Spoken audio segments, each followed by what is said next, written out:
Hi friends, welcome to Dhanya's family vlog. അപ്പോൾ വളരെ easy ആയിട്ട് എളുപ്പത്തിൽ നമുക്ക് വൈകുന്നേരം ചായയോടൊക്കെ ഇപ്പോൾ കഴിക്കാൻ പറ്റിയ നല്ലൊരു അടിപൊളി സ്നാക്സ് റെസിപ്പിയാണ്. അപ്പോൾ നമുക്ക് വീഡിയോയിലേക്ക് പോകാം. അപ്പോൾ അതിനുവേണ്ടി ഞാനിവിടെ കുറച്ച് നമ്മൾ ഇഡ്ഡലി മാവാണ് എടുത്തിട്ടുള്ളത്. നമുക്കറിയാമല്ലോ, ഇഡ്ഡലി മാവിൻ്റെയും ദോശമാവിൻ്റെയും കൺസിസ്റ്റൻസി രണ്ടും രണ്ടാണ്. ഇഡ്ഡലി മാവിൻ്റെത് കുറച്ച് കട്ടിയായിരിക്കും, ദോശമാവിൻ്റെത് കുറച്ച് ലൂസായിരിക്കും അല്ലേ. അപ്പോൾ നമുക്കിവിടെ വേണ്ടത് ഇഡ്ഡലി മാവാണ്, അതെടുത്തിട്ടുണ്ട്. ഇനി അതിലേക്ക് കുറച്ച് ഉപ്പ് ആഡ് ചെയ്ത് കൊടുക്കാമേ. ഇനി നിങ്ങൾ മാവിൽ നേരത്തെ ഉപ്പിട്ട് വെച്ചതാണെങ്കിൽ ഉപ്പ് ആഡ് ചെയ്യേണ്ട കേട്ടോ. ഇനി അതിനോടൊപ്പം ഒരു 2 ടേബിൾ സ്പൂൺ റവപ്പൊടിയും കൂടെ ആഡ് ചെയ്യുന്നുണ്ട്. റവ ആഡ് ചെയ്യുമ്പോൾ നമ്മുടെ സ്നാക്സ് നല്ല മുരുമുരാന്നിരിക്കും കേട്ടോ. ഇനി അതിനോടൊപ്പം തന്നെ ഒരു 2.5 ടേബിൾ സ്പൂണ് അരിപ്പൊടിയും കൂടി ആഡ് ചെയ്ത് കൊടുക്കുന്നുണ്ട് കേട്ടോ. അരിപ്പൊടിയും കൂടി ആഡ് ചെയ്തതിന് ശേഷം ഒരു 1/4 ടീസ്പൂൺ ബേക്കിംഗ് സോഡയും കൂടി ആഡ് ചെയ്യുന്നുണ്ട്. അപ്പോൾ നമ്മുടെ ബോണ്ട നല്ല സോഫ്റ്റ് ആയിട്ട് കിട്ടും കേട്ടോ.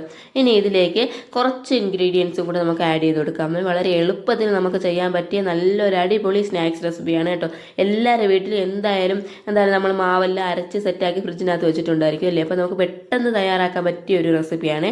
ഇനി ഇതിലേക്ക് നമുക്ക് ഒരു മീഡിയം സൈസ് സവാള ചെറുതായിട്ട് കട്ട് ചെയ്തെടുത്തിട്ടുണ്ട്, അതിട്ട് കൊടുക്കാം കേട്ടോ. അതിലേക്ക് ഒരു പച്ചമുളക് ചെറുതായിട്ട് കട്ട് ചെയ്തത്, അതിനോടൊപ്പം കുറച്ച് കറിവേപ്പില ചെറുതായിട്ടൊന്ന് കീറിയെടുക്കുക, അതിനോടൊപ്പം കുറച്ച് മല്ലിയില, ഇത്രയും മതി. ഇനി ഇതെല്ലാം കൂടെ നമുക്ക് നല്ലോണം ഒന്ന് മിക്സ് ചെയ്ത് കൊടുക്കാമേ. കണ്ടല്ലോ, ഇതാണ് ഇതിൻ്റെ ഒരു പരുവം കേട്ടോ. ഈ പരുവത്തിൽ നമുക്ക് നല്ലോണം ഒന്ന് മിക്സ് ചെയ്തെടുത്താൽ മാത്രം മതി.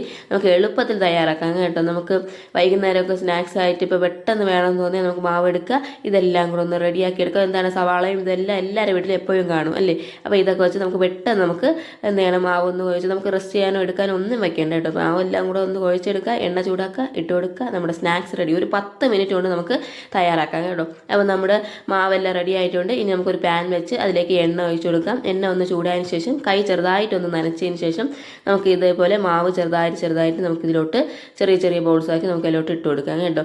ഇനി നമുക്ക് ഒരു സൈഡ് വേകുമ്പോഴത്തേക്കും നമുക്ക് അപ്പുറത്തെ സൈഡും കൂടി തിരിച്ച് ഇട്ട് കൊടുക്കാമേ. ഇനി എണ്ണ നിറച്ച് ഒഴിച്ചു കൊടുത്താൽ എണ്ണ മുങ്ങിക്കിടക്കുന്ന പരുവത്തിലാണ് നമ്മുടെ സ്നാക്സ് എങ്കിൽ നമ്മൾ തിരിച്ചൊന്നും ഇടണ്ട കേട്ടോ. അത് ഒരു 8 മിനിറ്റ് കൊണ്ട് തന്നെ നമുക്ക് ബോണ്ട സെറ്റായിട്ട് കിട്ടും.